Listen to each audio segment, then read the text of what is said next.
Hello बच्चा party, good evening. कैसे हो आप सभी? उम्मीद करता हूँ सारे बच्चे स्वस्थ हैं, मस्त है और तंदुरुस्त है। तो एक बार फिर से स्वागत है आप सभी का आपके अपने यूट्यूब चैनल पर, जहां मैं लेकर आया हूं आज आप लोगों के लिए संख्या पद्धति। जो हमने यहाँ पर रेशनल नंबर परिमेय संख्या हमारा चैप्टर स्टार्ट किया, उसी का पार्ट 6 आज लेकर आया हूँ। पार्ट 1 to 5 तक हम सारे कंप्लीट कर चुके हैं।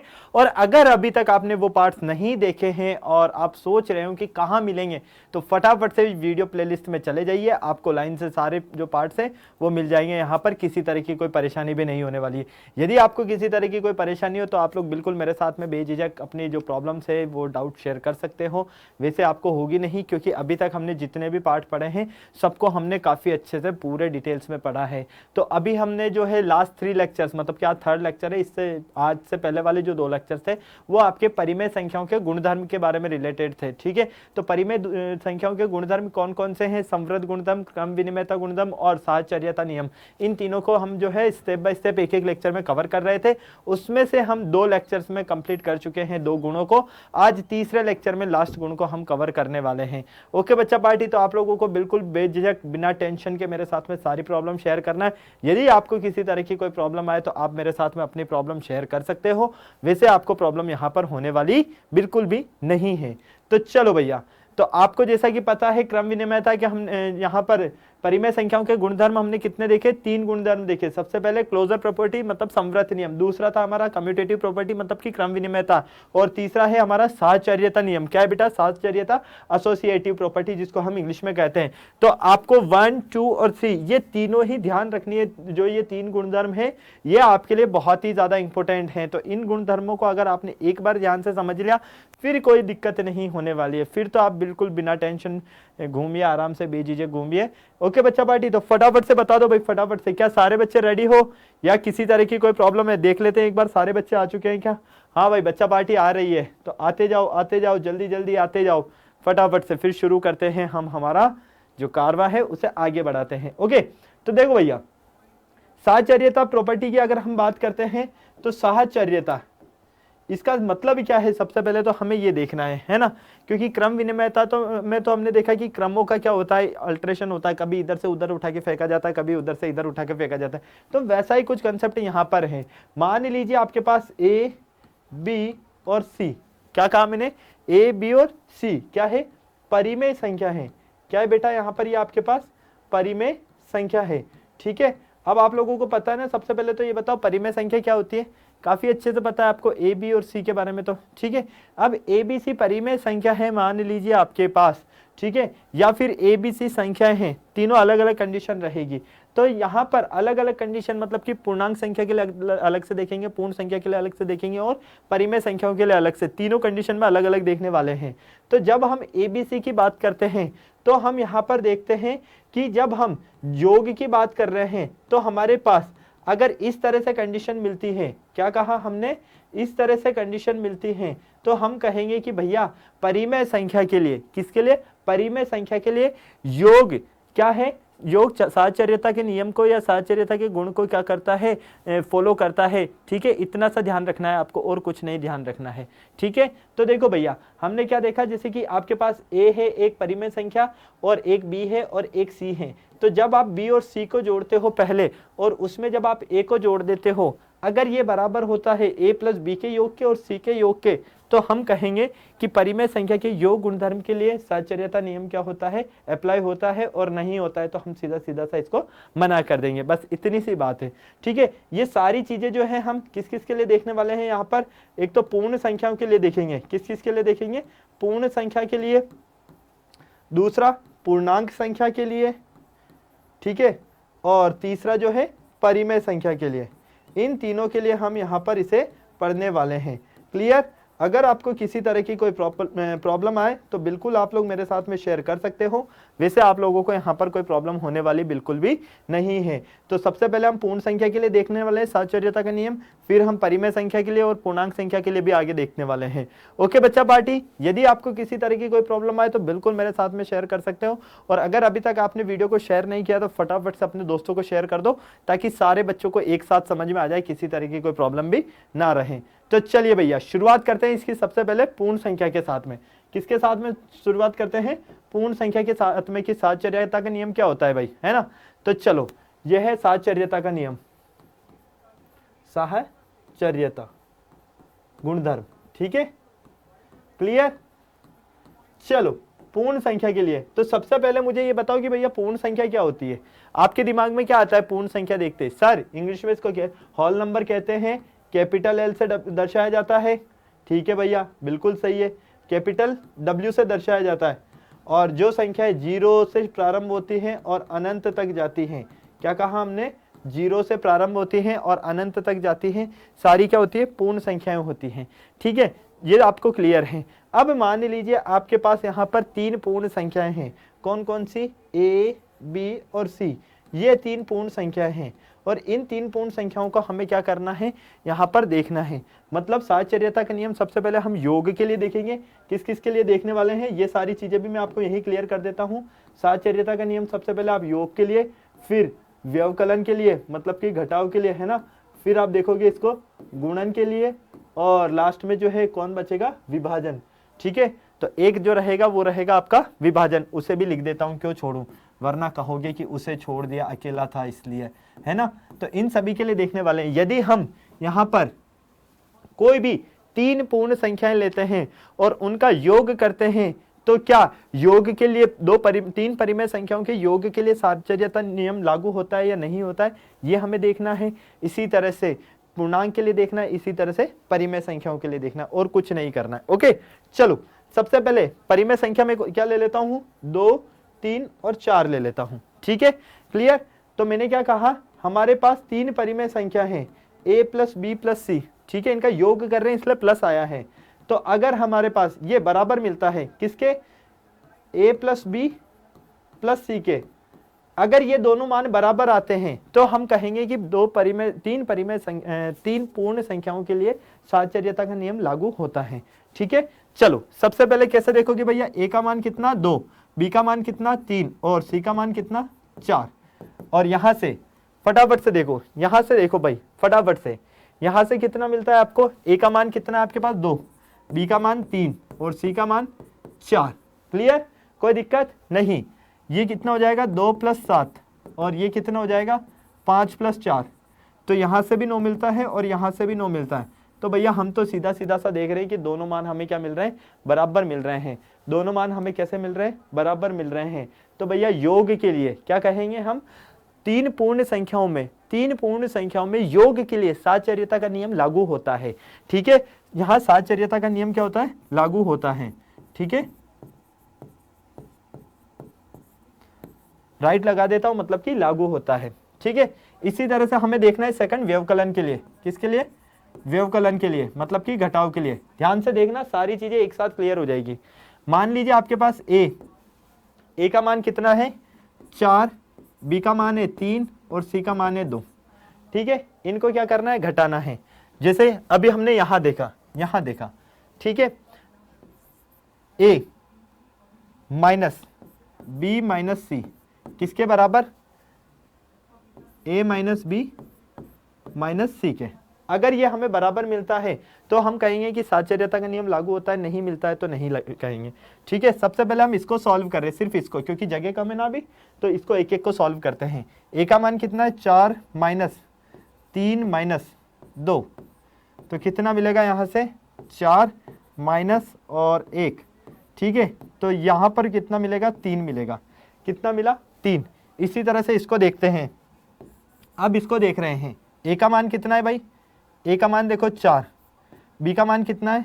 3 माइनस c का मान कितना है? 2। तो भैया यहाँ से देखो कितना मिला? 1 माइनस 2, कितना मिला? माइनस का 1। क्या ये और ये मान बराबर आया? बिल्कुल भी नहीं आया। तो हम कहेंगे कि यहाँ साहचर्यता का नियम लागू नहीं होता है।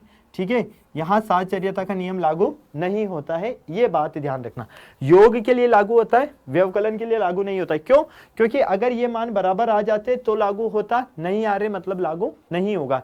इतनी सी बात यहाँ पर बिठा लेना अपने, बस, और कुछ नहीं करना है आपको। ठीक है बच्चा पार्टी, सारी चीजें समझ में आ गई। चले हम आगे। यदि आपको किसी तरह की कोई प्रॉब्लम आए तो बिल्कुल मेरे साथ में आप लोग शेयर कर सकते हो। वैसे आपको यहाँ पर कोई प्रॉब्लम आने वाली नहीं है, ये आप काफी अच्छे से जानते हो, है ना बच्चा। चले हम फटाफट से, बोलो भाई फटाफट से चला जाए। चलो अब देखते हैं किसके लिए? गुणन के लिए देखते हैं। किसके लिए देखते हैं? गुणन के लिए। ठीक है, गुणन संक्रिया के लिए। मतलब मान लीजिए 3 परिमेय संख्या है आपके पास ए बी सी, ए का मान 2, बी का मान 3, सी का मान 4। ठीक है, चलो तो क्या देखते हैं हम, ए गुणा बी गुणा सी अगर बराबर आता है, किसके किसके बराबर आता है? ये आता है ए गुणा बी गुणा सी के, तो साहचर्यता का नियम लागू होता है, और नहीं आता है तो नहीं होता है। बस इतनी सी बात ध्यान रखनी है। चलो मान रख दो, कितना है 2, इधर कितना है 3, इधर कितना है 4। ठीक है, ये हो जाएगा 2 गुणा 3 गुणा 4, तो ये हो गया आपके पास 2 गुणा 12 बराबर 6 गुणा 4, 24 बराबर 24, 24 बराबर 24, मतलब कि दोनों मान बराबर आ रहे हैं। तो हम क्या कहेंगे? गुणन संक्रिया के लिए, ठीक है, 3 पूर्ण संख्याओं में, 3 पूर्ण संख्या में गुणन संक्रिया के लिए, गुणन संक्रिया के लिए साहचर्यता का नियम लागू होता है। साहचर्यता नियम लागू होता है। ठीक है, बस इतना सा आपको ध्यान रखना है और कुछ नहीं रखना है। ये छोटी सी चीज ध्यान रखनी। इसी तरह से हम विभाजन देखते हैं, क्योंकि अगली संक्रिया कौन सी आती है? विभाजन। तो लो भैया विभाजन की भी बात कर लेते हैं यहाँ पर। ठीक है, सेम चीज, 3 पूर्ण संख्या लेते हैं, है ना। ए का मान ले लेते हैं 2, बी का मान ले लेते हैं 3, सी का मान ले लेते हैं 4। सेम ले लें, कोई दिक्कत थोड़ी है। चलो अगर हम ए में भाग देते हैं किसका? बी भाग सी का। ठीक है, अगर ये बराबर आता है किसके? ए भाग बी भाग सी के, तो हम कहेंगे कि यहाँ पर साहचर्यता का नियम लागू होता है। नहीं आता है तो नहीं कहेंगे। चलो तो ये आ जाएगा 2 भाग 3 भाग 4। ठीक है, बराबर ये आ जाएगा 2 भाग 3 भाग 4। चलो भाई, तो फाइनली 2 भाग, ये कितना हो जाएगा? 3/4। कितना हो गया? 3/4। ठीक है, बराबर यहाँ से कितना हो गया? 2/3 भाग 4। ठीक है, चलो अब यहाँ पर देखो, ये हो जाएगा 2 गुणा 4/3। ठीक है, और ये हो जाएगा 2/3, इसके बटे में कुछ नहीं तो 1 मान लो, ये भी उल्टा हो जाएगा तो 4/1 हो जाएगा। ठीक है, तो भैया ये तो मिलता है 8/3। 1 मिनट, यहाँ नीचे 4 आएगा, इसमें नीचे 4 आएगा, है ना। चलो ये लो, तो ये हो जाएगा 1/4, क्योंकि इसको हम उल्टा करेंगे, भाग का चिन्ह हटेगा तो गुणा का लगेगा, उल्टा हो जाएगा। ठीक है, तो ये मिलता है आपको 2/12। क्या ये बराबर आ रहा है? नहीं आ रहा है, तो हम कहेंगे विभाजन के लिए साहचर्यता नियम लागू नहीं होता। साहचर्यता नियम लागू नहीं होता है। बस इतना सा आपको ध्यान रखना है यहाँ पर। अगर अभी भी आपको किसी तरह की कोई प्रॉब्लम है, अगर अभी भी लगता है आपको किसी तरह का कोई डाउट है, तो बिल्कुल मेरे साथ में शेयर कर सकते हो। वैसे आपको यहाँ पर कोई डाउट मैं होने नहीं दूंगा, ये मेरी गारंटी है। ठीक है, तो ये छोटी सी बात आपको समझनी थी और कोई दिक्कत नहीं है यहाँ पर। अगर आपको नोट करना है तो नोट कर लो, स्क्रीनशॉट लेना है तो स्क्रीनशॉट ले लो। हम चलते हैं इसके आगे, फटाफट से बोलो भाई, चला जाए आगे, किसी तरह की कोई प्रॉब्लम नहीं है। चलो नेक्स्ट देखते हैं साहचर्यता का नियम। नेक्स्ट साहचर्यता का नियम किसके लिए आता है भैया? नेक्स्ट सेम चीज किसके लिए? यहां पर हमने देखा पूर्ण संख्या के लिए एक टेबल में समझ लेते हैं, क्योंकि टेबल में समझना बहुत ही ज्यादा इजी रहता है ना। तो हमने देखा कि a प्लस बी प्लस सी किया, ये किसके बराबर आया? a प्लस बी प्लस सी के। ठीक है, तो योग संक्रिया के लिए तो ये लागू होता है। इसी तरह से व्यवकलन में देखा a माइनस बी माइनस सी, ये नॉट इक्वल टू आया किसके? आपके, ये नॉट इक्वल टू आया a minus B minus C के, इसलिए यहां पर लागू नहीं होता है। सेम चीज a गुणा b गुणा सी बराबर होता है a गुणा b गुणा सी के, तो यहां पर साहचर्यता का नियम लागू होता है। इसी तरह से हमने देखा a भाग b भाग c, ये नॉट इक्वल टू होता है किसके? a भाग b भाग c के। तो यहां साहचर्यता का नियम लागू नहीं होता है।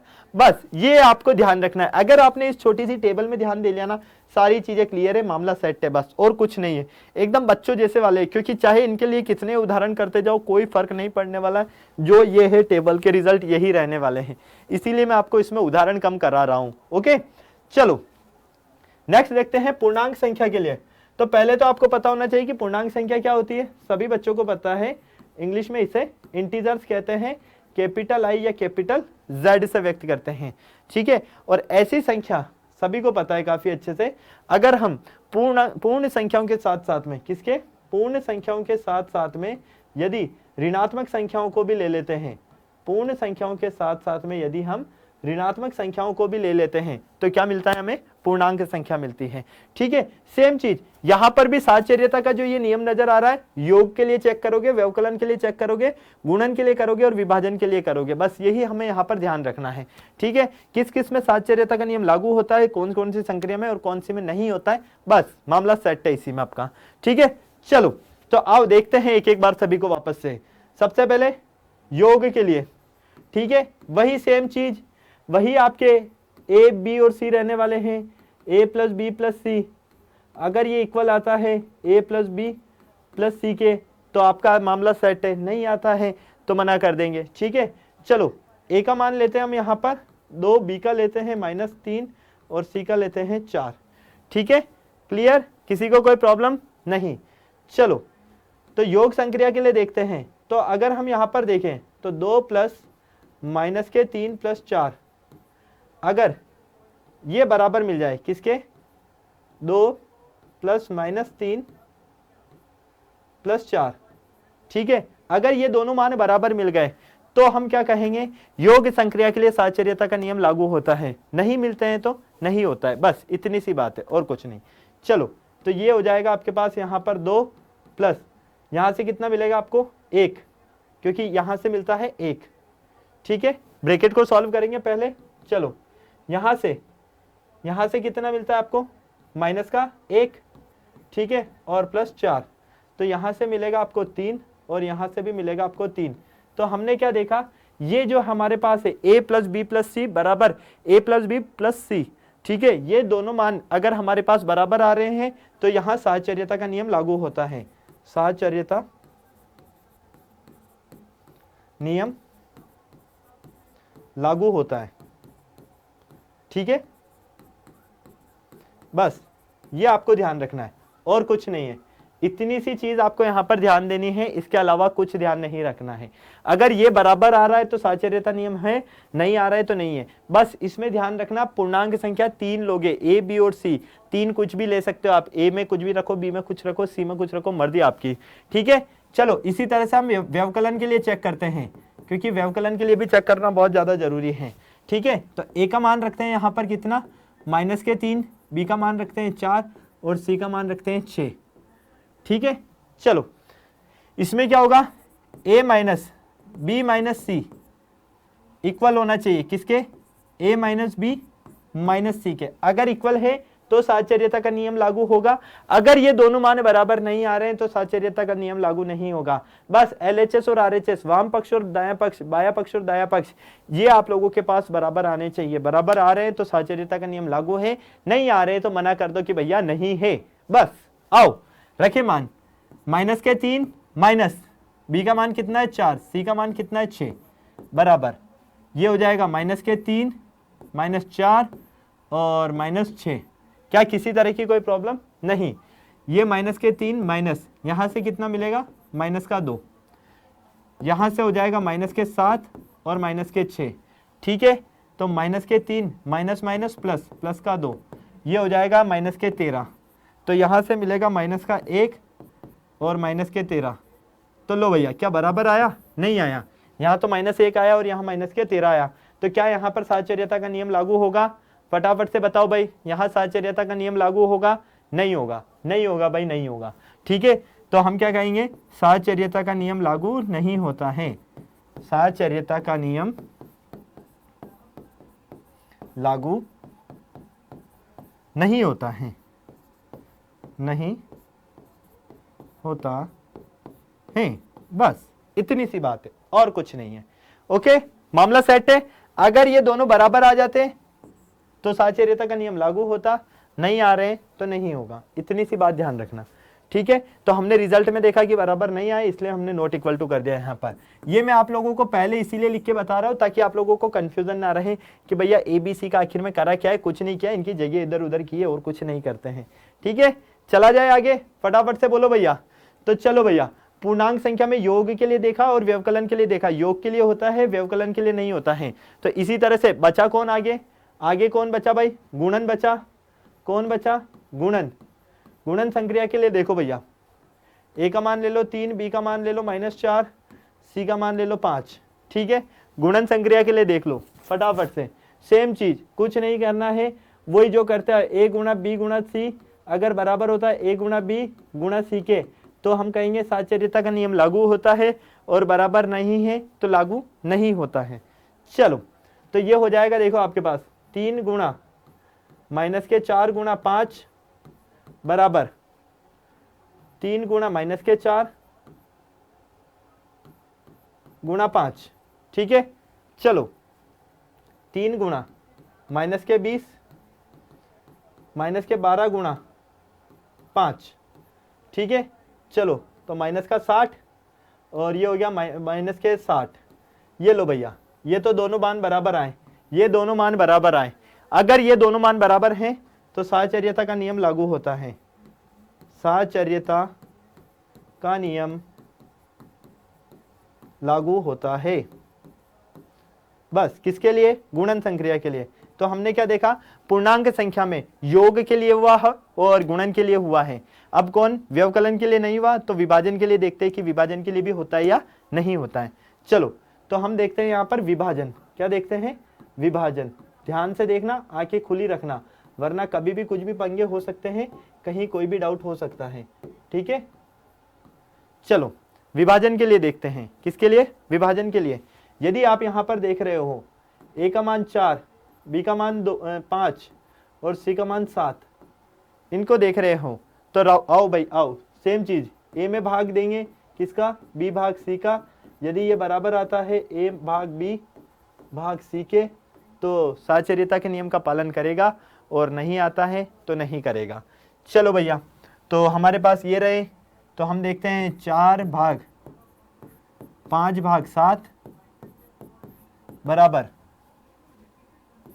4 भाग 5 भाग 7, ठीक है। क्लियर? किसी को कोई प्रॉब्लम? बिल्कुल भी नहीं। चलो, तो ये हो जाएगा 4 भाग 5/7, ठीक है, और ये हो गया 4/5 भाग 7। ओके, 4 ये उल्टा हो जाएगा, गुणा हो जाएगा, तो ये हो जाएगा 7/5, भाग का चिन्ह हट जाएगा, उल्टे होते ही क्या हो जाएगा? गुणा का लग जाएगा। ये 4/5 ऐसे रहने दो, यहाँ पर ये उल्टा हो जाएगा, 1/7 हो जाएगा। तो हम देख रहे हैं ये हो गया 28/5 और ये हो गया 4/35। क्या ये बराबर आया? नहीं आया। बराबर आया? नहीं आया। तो यहाँ पर भी नॉट इक्वल टू कर देंगे, तो हम कहेंगे साहचर्यता नियम लागू नहीं होता है। साहचर्यता नियम लागू नहीं होता है, नहीं होता है। बस इतनी सी बात आपको ध्यान रखनी है और कुछ नहीं करना है। अगर आपको ये सारी चीजें समझ में आ गई तो ये गुणधर्म अपने आप समझ में आ जाएंगे, और नहीं आए तो फिर तो भगवान भी नहीं समझा सकता, क्योंकि इतने आसान जो है चीजें हैं। बस ये ABC का काम है। ये ABC को ध्यान रखो, दो के जोड़े बना के अगर मान बराबर मिल रहे हैं आमने सामने के, तो साहचर्यता नियम लागू हो रहा है, नहीं मिल रहे हैं तो नहीं हो रहा है। अब इसमें चाहे आपके यहाँ पर पूर्ण संख्या के लिए आ जाए, पूर्णांक संख्या के लिए आ जाए, परिमेय संख्या के लिए आ जाए, कोई फर्क नहीं पड़ रहा है हमको, ठीक है। चलो भैया, नेक्स्ट देखते हैं। नेक्स्ट आता है किसके लिए? कहाँ गया भैया? टेबल आएगी पहले तो, है ना। पूर्ण संख्या के, पूर्णांक संख्या के लिए टेबल देखते हैं ना, तो टेबल में भी सेम चीज हमने यहाँ क्या देखा? A + B + C बराबर मिला हमें किसे? A + B + C के। तो यहाँ साहचर्यता का नियम क्या हो रहा था? लागू हो रहा था, ठीक है। यहाँ हमने देखा कि A - B - C जो है नॉट इक्वल टू था किसके? A - B - C के। तो यहाँ साहचर्यता का नियम लागू नहीं हो रहा था। इसी तरह से A गुणा B गुणा C हमें बराबर मिला A गुणा B गुणा सी के, तो यहाँ साहचर्यता का नियम लागू हो रहा था। तो इसी तरह से यहाँ पर a भाग b भाग c बराबर a भाग b भाग c, इनके जो आंसर हैं हमें अलग अलग मिल रहे थे, तो यहाँ साहचर्यता का नियम लागू नहीं होगा। जहाँ आंसर सेम मिले वहाँ साहचर्यता के नियम लागू होंगे। और ध्यान रखना, इन दोनों में तो हमेशा कंडीशन में लागू ही होंगे, और इन दोनों कंडीशन में ज़्यादातर चांसेस रहेंगे लागू नहीं हो, चाहे वो समवृत्त का नियम हो, क्रम विनिमयता का नियम हो। मैं सभी की बात कर रहा हूँ यहाँ पर, ठीक है, पर्टिकुलर किसी एक की बात नहीं कर रहा हूँ। अगर आपको समझ में आ गया हो तो मुझे बता दो, नहीं आया तो भी हम चलें आगे, कुछ और भी देखते हैं, ताकि अगर यहाँ कोई प्रॉब्लम है तो पहले उसको क्लियर कर देते हैं। और मैं तो उम्मीद करता हूँ कि किसी भी तरह की कोई प्रॉब्लम यहाँ पर नहीं होगी आपको। ओके बच्चा पार्टी, चले हम आगे, फटाफट से बताओ भाई, फटाफट से। ये तो वही वाली बात होगी, फूल है गुलाब का चमेली का मत समझना, है ना, फूल है गुलाब का चमेली का मत समझना, और टीचर हूं मैथ्स का साइंस का मत समझना। तो बस वही चीज़ है बेटा, ये मान देख लो, सारी चीज़ें क्लियर हो जाएगी और कोई दिक्कत नहीं आएगी। ओके चलो भैया आगे चलते हैं। नेक्स्ट, साहचर्यता का नियम किसके लिए? परिमेय संख्या के लिए। साहचर्यता का नियम परिमेय संख्या के लिए क्या होता है भैया? तो आओ साहचर्यता का नियम देखते हैं परिमेय संख्याओं के लिए। तो भैया परिमेय संख्या क्या होती है, पहले तो ये देखो, परिमेय संख्या क्या होती है, पहले तो ये देखो। सभी बच्चों को पता है ऐसी संख्या जिन्हें हम p/q के रूप में व्यक्त करते हैं, जहां पर q का मान होता है नॉट इक्वल टू 0 के, p और q जो है हमारे वो पूर्णांक होते हैं, तो उन्हें ही हम परिमेय संख्या कहते हैं। बात बिल्कुल सही है। तो भैया करना क्या है, वही करना है जो अभी तक करते हुए आए हो, वही सेम चीज योग संक्रिया के लिए देखो। बस ABC क्या रहेगी, यहाँ पर परिमेय संख्या रहेगी। पूर्ण संख्या में ABC पूर्ण संख्या रहेगी, पूर्णांक संख्या में ABC पूर्णांक संख्या रहेगी। बस ये ध्यान रख लेना और कुछ ध्यान नहीं रखना है, ठीक है। चलो A का मान ले लेते हैं 1/3, B का मान ले लेते हैं 2/3 और C का मान ले लेते हैं 1/6, ठीक है।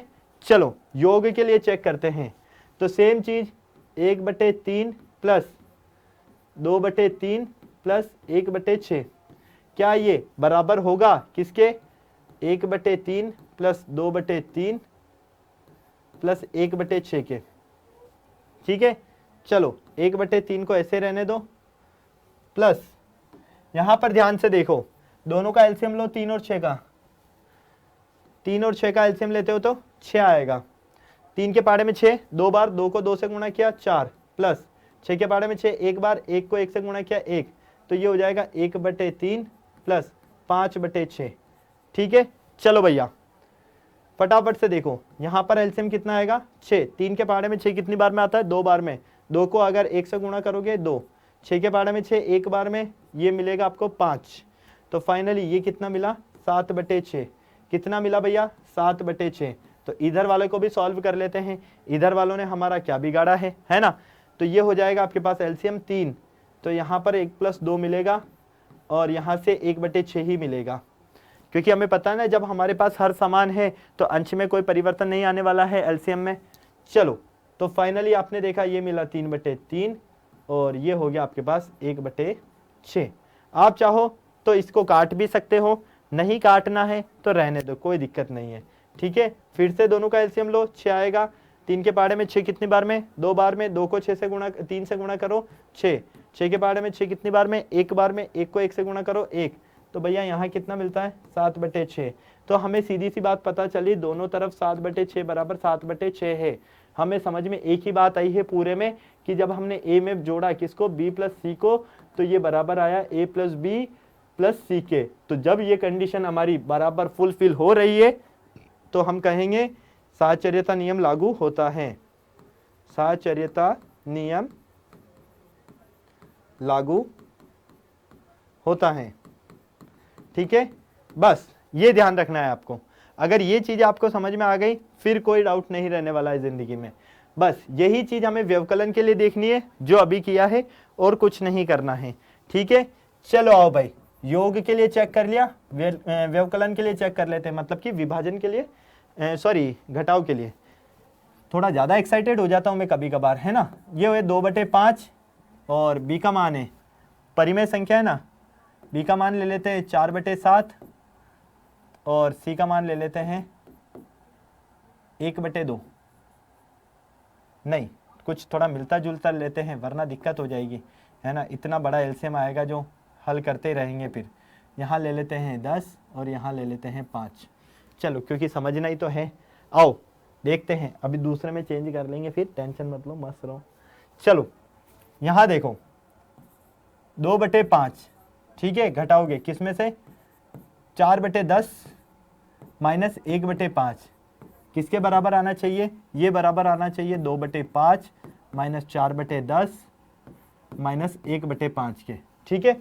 अगर ये मान आपस में बराबर आ रहे हैं तो हम कहेंगे कि व्यवकलन के लिए, परिमेय संख्या में व्यवकलन संक्रिया के लिए साहचर्यता का नियम लागू होता है, ठीक है। चलो तो फाइनली ये मिलते हैं 2/5 को ऐसे रहने दो, माइनस ये ले लिया एलसीएम, कितना आया 10, तो ये आ जाएगा 10 के पाड़े में 10 एक बार, और 1 को 4 से गुणा किया तो 4, 5 के पाड़े में 2 बार, 2 को 1 से गुणा किया तो 2, ठीक है। इसको भी साथ ही गुणा सॉल्व करते चलते हैं। यहाँ पर भी एलसीएम 10, 5 के पाड़े में 10 2 बार में, 2 को 2 से गुणा किया 4, 10 के पाड़े में 10 एक बार में, और 1 को 4 से किया 4। ओहो ये तो कुछ पंगे नहीं हो गए, कोई बात नहीं, होने दो। माइनस 1/5 कोई दिक्कत नहीं। चलो तो 2/5 माइनस कितना मिला, ये 2/10, ये कितना मिलेगा 0/10 माइनस 1/5। एलसीएम ले लो, 10 आएगा, 5 के पाड़े में 10 2 बार में, 2 को 2 से गुणा किया 4, माइनस 10 के पाड़े में 10 एक बार में, 1 को 2 से गुणा किया 2। यहाँ पर एलसीएम 10, 10 के पाड़े में 10 एक बार में, 1 को 0 से किया तो 0, 5 के पाड़े में 10 2 बार में, 2 को 1 से किया तो 2। तो भैया यहाँ से मिलता है आपको 2/10 और यहाँ से मिलता है माइनस के 2/10। क्या ये बराबर है, नहीं है। क्या ये बराबर है, नहीं है। तो साहचर्यता का नियम लागू नहीं होता है, साहचर्यता का नियम लागू नहीं होता है। ये लो भाई, इतना सा ध्यान रखना है बस। जहां बराबर मान मिल रहा है लागू होगा, जहां बराबर मान नहीं मिल रहा है लागू नहीं होगा। इतना सा काम अपन को करना है और कुछ ध्यान नहीं देना है बस। अगर अभी भी कोई समस्या हो तो बिल्कुल बता सकते हो। कुछ नहीं किया, इन दोनों का एलसीएम लिया है, जो आंसर आया उसमें फिर इन दोनों का एलसीएम ले लिया, सॉल्व कर लिया बस, ठीक है। चले हम आगे, नोट कर लिया सभी ने, किसी को कोई दिक्कत नहीं। चलो भैया आगे चलते हैं, ठीक है। सेम चीज किसके लिए देखते हैं, गुणन के लिए देखते हैं। किसके लिए देखते हैं, गुणन के लिए, मतलब कि गुणन संक्रिया के लिए। जल्दी से देख लेते हैं फटाफट से, ठीक है ना। आओ तो गुणन के लिए देखते हैं। तो ए का मान हमारे पास है 1/5, बी का मान है हमारे पास 1/2 और सी का मान है 4/3, ठीक है। चलो इनको गुणा करना है तो ये हो जाएगा आपके पास 1/5 गुणा 1/2 गुणा 4/3 किसके बराबर आना चाहिए, ये आपका बराबर आना चाहिए यहाँ पर 1/5 गुणा 1/2 गुणा 4/3 के, ठीक है। ये आपको ध्यान रखना है। चलो भैया तो ये कितना होगा 1/5, ये हो जाएगा आपके पास 4/6, ठीक है। और ये हो गया आपके पास 1/10 गुणा 4/3। तो लो भैया कितना हो गया 4/30, और ये कितना हो गया 4/30। तो क्या दोनों मान बराबर आए, बिल्कुल आए। तो हम कहेंगे गुणन संक्रिया के लिए, गुणन संक्रिया के लिए साहचर्यता नियम लागू होता है, साहचर्यता नियम लागू होता है, ठीक है। ओके बच्चा पार्टी, क्लियर है। चलो भैया भाग के लिए देख लेते हैं, मतलब कि विभाजन के लिए सेम चीज, क्योंकि हमने यहां पर क्या देखा, हमने यहां पर सेम चीज इतनी देर से जो करते हुए आए हैं, ए को गुणा किया बी गुणा सी से, तो ये बराबर मिला हमें ए गुणा बी गुणा सी के। यही मान हमें यहां पर देखना था। ये मान जब बराबर आ रहे हैं तो साहचर्यता का नियम लागू होगा, नहीं आ रहे तो नहीं होगा। चलो इधर देख लेते हैं, ए का मान ले लो 1/4, बी का ले लो 1/6 और सी का ले लो 1/8 या 2/8 ले लो, अलग अलग ले लो, जो मन पड़े जो ले लो, ठीक है। यहां 2/5 ले लो, एक काम करो 2/5 और ये 3/8 ले लो, ताकि कोई दिक्कत ही ना रहे, झंझट ही खत्म। चलो तो भाग करते हैं भैया, 1/4 में भाग देंगे किसका, 2/5 भाग 3/8, ठीक है। इसका किसके बराबर होना चाहिए, ये आपका बराबर होना चाहिए 1/4 भाग 2/5 भाग 3/8 के। अगर ये मान आपस में बराबर आ रहा है तो साहचर्यता का नियम का पालन करेगा, नहीं आ रहा है तो नहीं करेगा। चलो अब देखते हैं, 1/4 को ऐसे रहने दो, भाग ये हो जाएगा 2/5, उल्टा हो जाएगा, ये 8/3 हो जाएगा। ठीक है, इसी तरह से 1/4 को ऐसे रहने दो, इसको उल्टा कर दो तो ये 5/2 हो जाएगा, क्योंकि भाग का चिन्ह हट के गुणा का चिन्ह आ जाएगा। ठीक है, चलो भैया, क्योंकि भाग को सॉल्व कर रहे हैं ना हम, 1/4 को ऐसे रहने देते हैं, भाग कितना हो गया, ये 16/15 हो गया, कोई दिक्कत नहीं। कटरा उसको काट भी सकते हो आप, ये हो गया आपके पास 5/8 भाग 3/8। ठीक है, चलो भैया, तो यहां पर हम देखते हैं 1/4 को ऐसे रहने दो, इसको कर दो उल्टा, तो ये हो गया 15/16। ओके, बराबर ये हो जाएगा 5/8, ऐसे ही इसको कर दो उल्टा, 8/3 हो गया। क्या किसी तरह की कोई प्रॉब्लम? जल्दी से बोलो भाई, जल्दी से फटाफट से, कोई प्रॉब्लम नहीं। तो ये हो गया 15/64, क्योंकि 16 चौक 64 होता है। इधर से मिलेगा 40 बटे, या 8 से 8 कैंसिल कर सकते हो, 5/8 ही लिख सकते हो, 5/3 लिख सकते हो। इसको क्या लिख सकते हो, 5/3, 5/3। क्या ये मान बराबर आया आपका? बिल्कुल भी नहीं आया, ये मान आपका बिल्कुल भी बराबर नहीं आया। मतलब कि जब हमने ए में भाग दिया बी भाग सी का, तो ये हमें नॉट इक्वल टू मिलता है ए भाग बी भाग सी के। तो हम क्या कहेंगे, यहां साहचर्यता का नियम लागू नहीं होता है। साहचर्यता नियम लागू, कहां गया कहां गया, छुपो मत यार, आराम से चलो, ये तो गायब हो जाते हैं, है ना। एक बार लिख देते हैं यहां पर, साहचर्यता नियम लागू नहीं होता है। ठीक है, तो अभी तक हमने जितने में भी देखा, पूर्ण संख्या में देखा, पूर्णांक संख्या में देखा, परिमेय संख्या में देखा, सिर्फ और सिर्फ योग और व्यवकलन के लिए, योग और गुणन के लिए साहचर्यता का नियम लागू हो रहा है, विभाजन और व्यवकलन के लिए साहचर्यता का नियम लागू नहीं हो रहा है। तो फटाफट से स्क्रीनशॉट ले लो, जो मान रखना है और रख लो, क्योंकि इससे इजी तरीका आपको कोई भी नहीं समझा सकता है। सीधा सीधा सा हमने सिर्फ गुणा भाग करना सीखा है यहाँ, और कुछ नहीं सीखा है। ओके, चलो भैया, तो आओ साहचर्यता का नियम का अगला टेबल देख लेते हैं, क्योंकि ये टेबल तो हमारे लिए अमर टेबल है, इसको समझना तो बहुत ज्यादा जरूरी है। हमने यहाँ क्या देखा, जब हमने ए में जोड़ा किसे, बी प्लस सी को, तो ये किसके बराबर मिला हमें, ए प्लस बी प्लस सी के। ठीक है, तो हम क्या कहेंगे, साहचर्यता नियम लागू होता है। क्या कहेंगे, साहचर्यता नियम लागू होता है।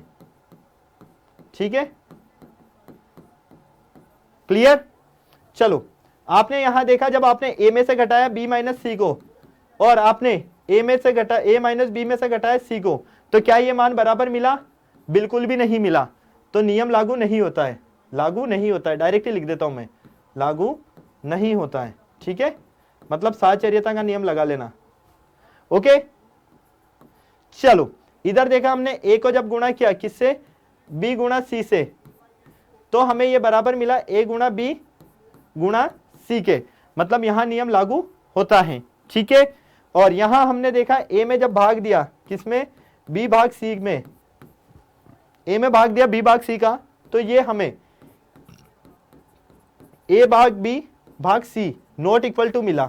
जब ये दोनों हमें समान नहीं मिले, तो हम कहेंगे कि यहाँ जो हमारा साहचर्यता का नियम है वो लागू नहीं होता है। तो सीधी सी बात ये इतनी सी आपको समझाई गई है यहाँ पर, कि जहां मान बराबर आ रहे हैं वहां साहचर्यता का नियम लागू हो रहा है, जहां मान बराबर नहीं आ रहे हैं साहचर्यता का मान लागू नहीं हो रहा है। एक बात ध्यान रख लेना, योग और गुणन इन दोनों के लिए साहचर्यता का नियम लागू होगा। ठीक है, व्यवकलन और विभाजन इन दोनों के लिए लागू नहीं होगा। बस इतनी सी बात आपको ध्यान रखनी है। फिर भी अगर आपको किसी तरह का कोई प्रॉब्लम रहे तो आप लोग बिल्कुल मेरे साथ में शेयर कर सकते हो। वैसे आपको पता है कि यहाँ आपको कोई प्रॉब्लम हो नहीं सकती अगर मैं आपको पढ़ा रहा हूं तो। ठीक है, फटाफट से नोट कर लो। एक काम करना, बस घर पे बैठकर इनके और उदाहरण लेना जो अपनी बुक में दिए हुए हैं, उन उदाहरणों को लेना, उन वैल्यूज को लेना, उन मानों को लेना और इनमें पुट कर करके देखना, रख रख के देखना। आपकी प्रैक्टिस भी हो जाएगी और आपको और अच्छे से पता चल जाएगा कि भैया क्या हो रहा था यहाँ पर। ओके बच्चा पार्टी, तो फटाफट से बताओ भाई, क्या किसी बच्चे को कोई प्रॉब्लम है या कोई ऐसा बच्चा है जिसे नहीं समझ में आया या कोई ऐसा बच्चा है जिसे डाउट है? बिल्कुल भी नहीं है, मामला सेट है पूरा, ये मैं मान सकता हूं, ठीक है ना। तो इसीलिए कहा था मैंने, क्या कहा था? फूल है गुलाब का चमेली का मत समझना, फूल है गुलाब का चमेली का मत समझना, टीचर है मैथ्स का साइंस का मत समझना। ओके, तो भैया अब आपको क्या करना है, फटाफट से वीडियो को लाइक नहीं किया तो फटाफट से वीडियो को लाइक करो। चैनल को अगर सब्सक्राइब नहीं किया है, जो बच्चे नए हैं फटाफट से चैनल को सब्सक्राइब कर दीजिए, ताकि आने वाले वीडियोस की अपडेट आपको टाइम टू टाइम मिलती रहे। बेल आइकन को प्रेस करना भी भूलना नहीं है, वरना नोटिफिकेशन नहीं आएगा। ओके, और अगर आपको मजा आया है, आप चाहते हो आपके दोस्तों भाइयों बहनों सभी को ऐसे ही मिले अच्छे अच्छे लेक्चर्स, तो बिल्कुल आप लोग क्लास में आते रहिए और इसी तरह से पढ़ते रहिए। फिर मिलते हैं बच्चा इसके आगे के लेक्चर में और कुछ अच्छी चीजों के साथ। तब तक आप सारे बच्चे स्वस्थ रहें, मस्त रहें, तंदुरुस्त रहें, शानदार जबरदस्त जिंदाबाद के साथ में रवानगी लेते हैं। तब तक के लिए बाय बाय।